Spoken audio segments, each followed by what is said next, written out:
I stood there in that courtroom, watching him tug at the sleeves of his new custom suit. The kind of suit that told a story all on its own. It was tailored with the kind of confidence only someone who's forgotten their own roots could have. His lawyer spoke with certainty, announcing, "My client wishes to end this marriage. She no longer fits the life he's worked for." Then he looked at me. Not the man I once knew. This version of him was cold, polished, and strangely distant. "Your simplicity embarrasses me," he said, his voice steady and cruel. "You aren't worthy of me anymore." 5 years. That's how long I worked to keep him in school. 5 years of double shifts, counting coins in the dark, skipping dinner so he never had to. And on the very day he graduated as a doctor, he filed for divorce. Something inside me cracked silently, not shattering, just rearranging itself. But I didn't fall apart. When the judge made it official, I didn't break down. No tears, no begging. I just vanished. That was my first step. I remembered when we met. He was timid and hopeful and broke. His dreams were far bigger than his bank account. I was the one who believed in him more than he believed in himself. He used to hold my hand, kiss my forehead softly, tell me stories about the life we would build together, us against the world. "One day," he whispered once, "you'll never have to struggle again. I'll take care of you." Funny how promises start to expire the second they turn into responsibility. I saw the change happen quiet as a whisper. New cologne. Late nights that didn't smell like the hospital. The way he suddenly said my name like it annoyed him. I never confronted him, I just watched, waited, and learned. The proof finally came through a preview on his phone. A voice note from a woman, "Delete this." She's too naive to notice. I didn't say a word. The thing about betrayal is that if you react too quickly, you ruin the ending. Crying and screaming don't win wars. Preparation does. While he strutted around the house with his new confidence, I combed through all our receipts. Our bank transfers, every tuition payment I'd made, every sacrifice. I quietly hired a lawyer, sharp, discreet, and hungry for justice. I told no one. I let him think he'd already won. People make their worst decisions when they assume you're harmless. He thought the divorce would be easy. He thought I would walk away empty-handed, silent and defeated. He thought wrong.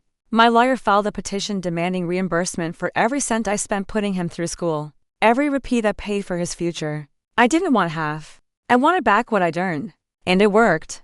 The court ordered him to pay me a large sum in installments for years, not enough to ruin him, but enough to make him feel every inch of what I went through. His new girlfriend hated it. Suddenly, her shiny, perfect doctor wasn't so polished. He came with debt, obligations, and a history she didn't sign up for. Their romance cracked like cheap glass in just a few months. By then, I was already gone. New job, new apartment, new beginning. I disappeared from his world like I'd been smoke all along. Silence is a deeply underrated revenge. Eventually, he found me. Pride is magnetic to regret. He showed up at a charity gala, where I happened to be volunteering, under the lights, surrounded by people who admired me. He looked thinner, worn out.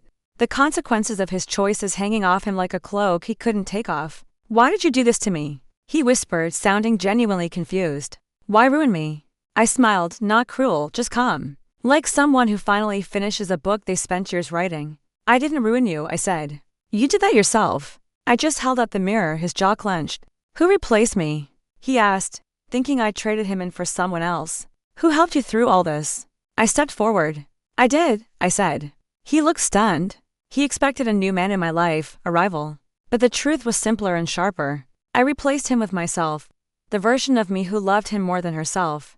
Who believed in a dream he never intended to build with her. That woman was gone. "You took your own place," I finished. "When you decided I wasn't good enough, that was the moment you lost me." He tried to speak, but there was nothing left to say. Nothing I cared to hear. Walking away felt like stepping out of a burning house. It hurt at first, but then it was warm, then freeing, then the only thing that made sense.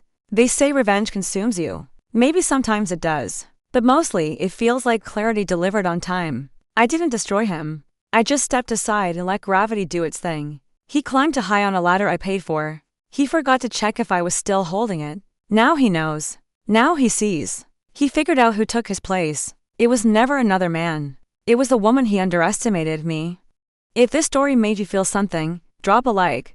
Comment "I choose myself" if you believe in self-worth over validation. Hit subscribe for more stories that remind you how powerful you really are.